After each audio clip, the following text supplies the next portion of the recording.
नमस्कार मंडळी. तर ही डिश बघून सांगा बघू की हे काय आहे. आज आपण मस्त माझ्या आवडीच्या रस शेवया बनवणार आहोत. तर त्यासाठी आपण शेवया घेणार आहोत. तर ह्या घरी बनवलेल्या शेवया आहेत. तर जवळपास बघा आपण 2 ते 3 वाट्या शेवया घेतलेल्या आहे. त्याच्यासाठी आपण 3 ग्लास पाणी तापवायला ठेवलेलं आहे. त्यावरती आता झाकण ठेवून उकळी आणायची आहे. तर पाण्याला उकळी आलेली आहे. यामध्ये आता आपण शेवया टाकणार आहोत.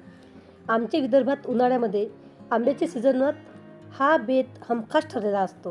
हातावर केलेल्या सूत शेवया, नाहीतर निगुतीने केलेले सरगुंडे किंवा अशा प्रकारच्या साच्यात बनवलेल्या शेवया, तर त्या उकळून मस्त मोकळ्या शिजवल्या जातात.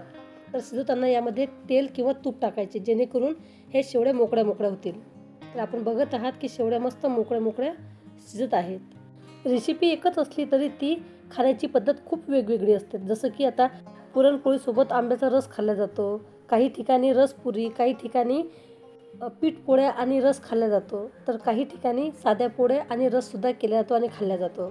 तर आमच्या भागामध्ये सहसा शेवळ्यासोबत रस खाल्ला जातो. तर कधी आपण दुधासोबतही शेवळ्या खातो, परंतु आंब्याच्या सीझनमध्ये हे शेवळ्या रसासोबतच खाल्ल्या जातात. तर आता शेवळ्या मस्त शिजलेल्या आहे. आणि जर तुम्हाला कदाचित थोड्याशा त्या कच्च्या वाटत आहे किंवा अजून यामध्ये पाणी असायला पाहिजे असं वाटत असेल, तर प्लेटमध्ये वरून पाणी टाका थोडंसं, आणि ते गरम झाल्यानंतर या शेवळ्यामध्ये टाका. आणि ज्या काही थोड्याफार शिजायच्या बाकी असतील तर या पाण्याने त्या शिजून तयार होतील. ज्यांना मोकळ्या शेवळ्या खायला आवडतात तर त्या अशा पद्धतीने शिजवूनही खाऊ शकतात. तर बघा, शेवळ्या मस्त मोकळ्या झालेल्या आहे. थोडंसं आता आपण एखादा मिनिट झाकण ठेवून एक वाफ काढून घेऊ. तर बघा, शेवळ्या मस्त शिजून तयार आहे. तर तुम्ही बघू शकता, त्या अजिबात एकमेकाला चिटकलेल्या नाही आणि मस्त मोकळ्या तयार झालेल्या आहे. शेवळ्या आणि रस खातात हे आपण बघितलेलं आहे, परंतु भातावरही रस घेऊन खाल्ला जातो. तसेच कुरडया, पापड, भजी, मांडे म्हणजेच पातळ रोट्या याच्यासोबतही रस खाल्ला जातो.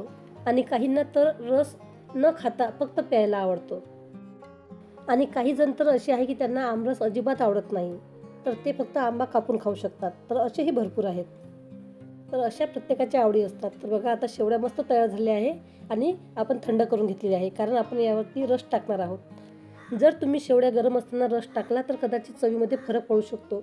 म्हणून शेवड्या तुम्ही थंड करून घ्या आणि त्यानंतर सर्व करा. आणि याच्यावरती आता मस्त साखर टाका तुमच्या आवडीनुसार, चवीनुसार. भरपूर साजूक तूप टाका आणि आमरस टाका आणि मस्त मिक्स करून खाऊन बघा.